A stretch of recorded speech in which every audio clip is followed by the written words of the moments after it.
যখন মাছ মাংস কিছুই ভালো লাগবে না, তখন আমার মতো করে এভাবে একদম ঝাল ঝাল করে ভর্তা করে নেবেন। এখানে আমি অনেকগুলা ময়া মাছ নিয়েছি, আর নিয়েছি বেশি করে শুকনা মরিচ এবং কাঁচা মরিচ। আপনারা চাইলে যে কোনো একটা মরিচ দিয়ে ভর্তা করতে পারেন। আমি 2 রকমের মরিচে দিছি যাতে ফ্লেভারটা ভালো আসে। এবার এগুলাকে ভালোভাবে ভেজে নিতে হবে। এগুলাকে একদম লাল লাল করে আমি ভেজে নিব।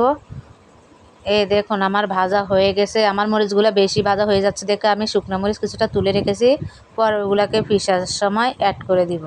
আমার ময়া মাছও ভাজা হয়ে গেছে। এই দেখুন ওই যে মরিচগুলো তুলে রেখেছি শুকনো মরিচ, ওইগুলো দিয়ে দিলাম। দিয়ে এখন এগুলাকে ভালো মতন ধুয়ে পরিষ্কার করে নিব।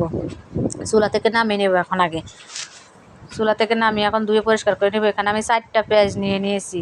নিয়ে যে আমি মরিচ শুটকি ধুয়ে পরিষ্কার করে পাটাতে চলে আসলাম। পাটার মধ্যে মরিচগুলো আগে দিয়ে একটু আধ ভাঙা করে নিচ্ছি। আধ ভাঙা হয়ে যাবে যখন, তখন আমি যে শুটকিগুলো ধুয়ে রেখেছি ওই শুটকিগুলো এর সাথে দিয়ে এখন বেটে নিব।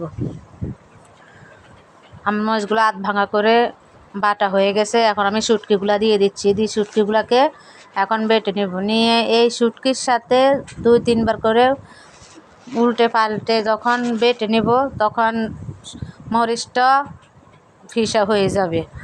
একদম মিহি করব না আমি। আমার কাছে সব রকমের ভর্তা একটু আধ ফিসাই ভালো লাগে, বেশি মিহি করে পিষলে ভর্তাটা আমার ভালো লাগে না।